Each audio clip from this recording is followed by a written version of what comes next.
வாழ்க வையகம், வாழ்க வளமுடன். அனைத்து உறவுகளுக்கும் இனிய வணக்கம். அனைவருக்கும் இனிய புத்தாண்டு வாழ்த்துக்கள். 2026ஆம் ஆண்டு பிறக்க இன்னும் ஒரு சில நாட்களே உள்ளன. ஒரு வருடம் என்பது சாதாரண விஷயம் கிடையாது. 12 மாதங்களில் ஒருவரின் வாழ்க்கை மேலேயும் போகும், சரிந்து கீழேயும் போகும். 12 மாதங்களில் ஒருவரின் வாழ்க்கை தலைகீழாக கூட மாறும்.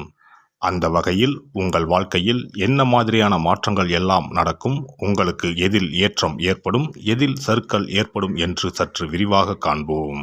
இந்த ஆண்டின் தொடக்கத்தில் கிரகநிலைகள் என எடுத்துக்கொண்டால், குடும்பஸ்தானத்தில் சந்திர பகவானும், சகோதரஸ்தானத்தில் குரு பகவானும், புத்திரஸ்தானத்தில் கேது பகவானும், பாக்கியஸ்தானத்தில் சூரியன், செவ்வாய், புதன், சுக்கிர பகவானும் உள்ளனர். லாபஸ்தானத்தில் ராகு பகவானும் சனி பகவானும் உள்ளனர். குரு பகவான் 5ஆம் பார்வையாக துலாம் ராசியையும், 7ஆம் பார்வையாக தனுசு ராசியையும், 9ஆம் பார்வையாக கும்ப ராசியையும் பார்வையிடுகிறார். சனி பகவான் 3ஆம் பார்வையாக மேச ராசியையும், 7ஆம் பார்வையாக சிம்ம ராசியையும், 10ஆம் பார்வையாக விருச்சிக ராசியையும் பார்வையிடுகிறார். இந்த கிரகங்களின் அமைப்பு மற்றும் பார்வையினால் உங்கள் வாழ்வில் ஏற்படும் சுப மற்றும் அசுப பலன் என்ன என்பதனையும், அசுப பலன் ஏற்படுமாயின் ராசிக்காரர்கள் செய்ய வேண்டிய பரிகாரம் என்ன, வழிபட வேண்டிய தெய்வம் யார் என்பதனை பற்றியும் முழுமையாக காண்போம்.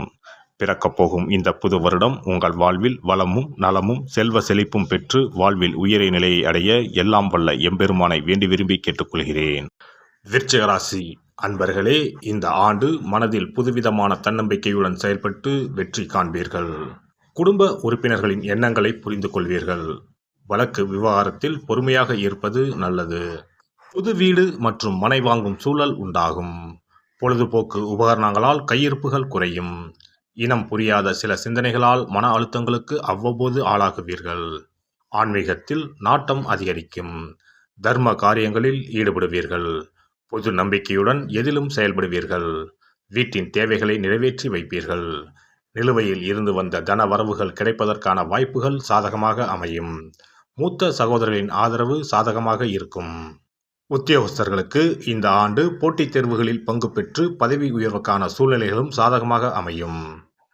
புதிய வேலை நிமித்தமான முயற்சிகள் கைகூடும். எழுத்து துறைகளில் இருப்பவர்களுக்கு சாதகமான சூழல்கள் அமையும். கடன் சார்ந்து இருந்து வந்த பிரச்சனைகள் எதிர்பாராத விதத்தில் அகலும். முக்கிய கோப்புகளில் கவனம் வேண்டும். வியாபாரத்தை பொறுத்தவரை இந்த ஆண்டு புதுவிதமான சில மாற்றங்களை செய்வதற்கான சூழல்கள் உருவாகும். வாடிக்கையாளர்கள் வழியில் ஒத்துழைப்புகள் மேம்படும். தொழில்நுட்ப விஷயங்களில் இருப்பவர்களுக்கு லாபம் அதிகரிக்கும்.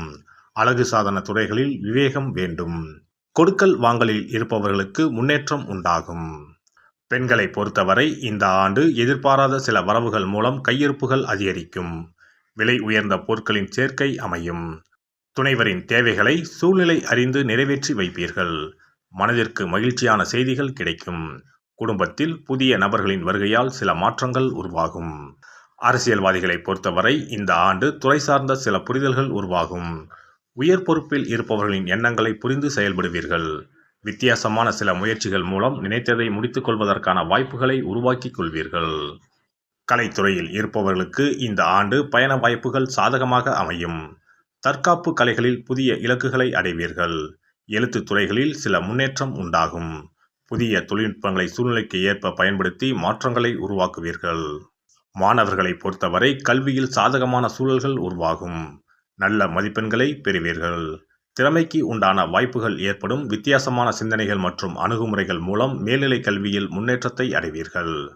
பேச்சு திறமைகள் மூலம் பலரின் பாராட்டுகளையும் அறிமுகங்களையும் பெறுவீர்கள்.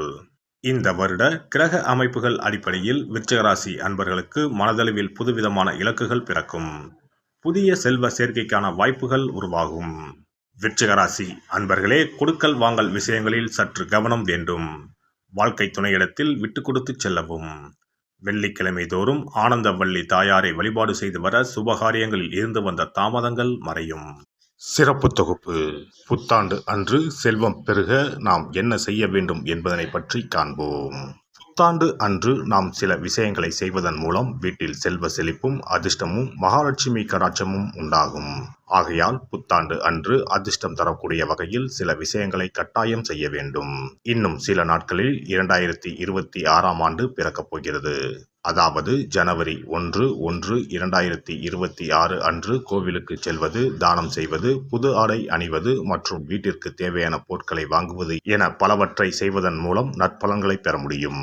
பொதுவாக பெரும்பாலான வீடுகளில் எதிர்மறையான எண்ணங்கள் எப்போதும் இருந்து கொண்டே இருக்கும்.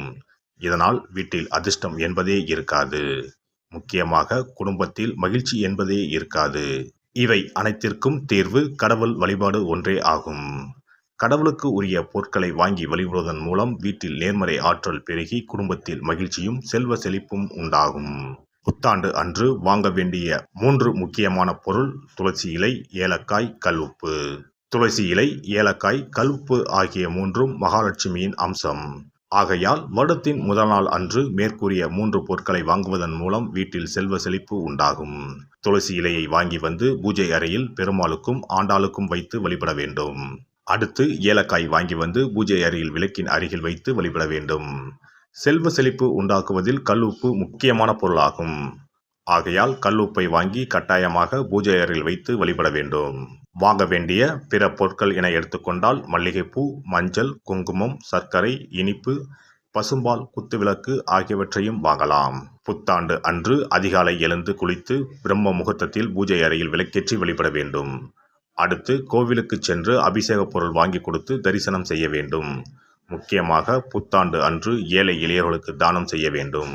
மேலும் அறுசுவை உணவுகளை சமைத்து கடவுளுக்கு படையலிட்டு வழிபடுவது நல்லது. புத்தாண்டு அன்று பிறருக்கு கடன் தரக்கூடாது.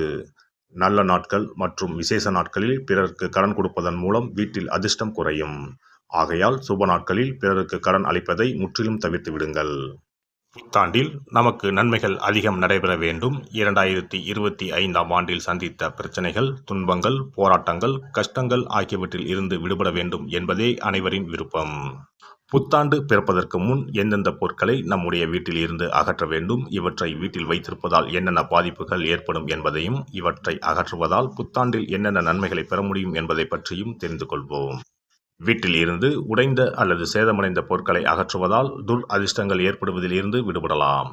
இவைகள் எதிர்மறை ஆற்றல்களை எளிதில் ஏற்கக்கூடியவையாகும். உடைந்த பொருட்கள், பழுதான சாதனங்கள், விரிசல் விழுந்த கண்ணாடி, உடைந்த நாற்காலி ஆகியவற்றை வீட்டில் இருந்து அப்புறப்படுத்திவிட்டு புதியவற்றை வாங்கலாம்.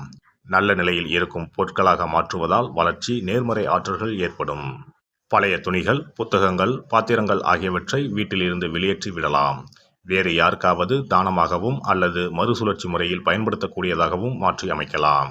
இதனால் நேர்மறையான விஷயங்கள் எப்போதும் வீட்டில் நடந்து கொண்டே இருக்கும். தேங்கிய நீர், காய்ந்த பூக்கள் ஆகியவற்றை வீட்டில் இருந்து தூக்கி எறிவதால் எதிர்மறை ஆற்றல்கள் வீட்டில் பரவுவதை தடுக்கலாம்.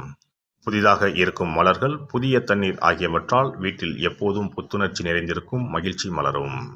காலாவதியான உணவுப் பொருட்கள், மருந்துகள், அழகு சாதன பொருட்களை வீட்டில் வைத்திருப்பதால் வீட்டில் தேக்க நிலை, எதிர்மறையான சூழல் இருந்து கொண்டே இருக்கும். இதனால் வீட்டில் அடிக்கடி நோய்களும் வந்து கொண்டே இருக்கும். ஆரோக்கியமான சூழலை வீட்டில் உருவாக்கவும், புதிய வாய்ப்புகள், நல்ல விஷயங்கள் தேடி வருவதற்கும் காலாவதியான பொருட்களை அகற்றிவிட்டு சுத்தமான காற்று, ஆற்றல் வந்து செல்லும் வகையில் வீட்டை காற்றோட்டம் உள்ளதாக வைத்திருக்க வேண்டும். எல்லாம் வல்ல இறையருளால் நீங்களும் உங்கள் அன்பு குடும்பமும் உடல் நலம், நீலாயுள், நிறை செல்வம், உயர் புகழ், மெய்ஞானம் ஓங்கி வாழ்க வளமுடன். இந்த வீடியோ பதிவு உங்களுக்கு பிடித்திருந்தால் லைக் பண்ணுங்க, கமெண்ட் பண்ணுங்க, ஷேர் பண்ணுங்க, மறக்காம சப்ஸ்கிரைப் பண்ணுங்க, பக்கத்துல இருக்கிற பெல் பட்டனை கிளிக் பண்ணுங்க. நன்றி, வணக்கம். ஓம் நமச்சிவாய. சிவாய நம.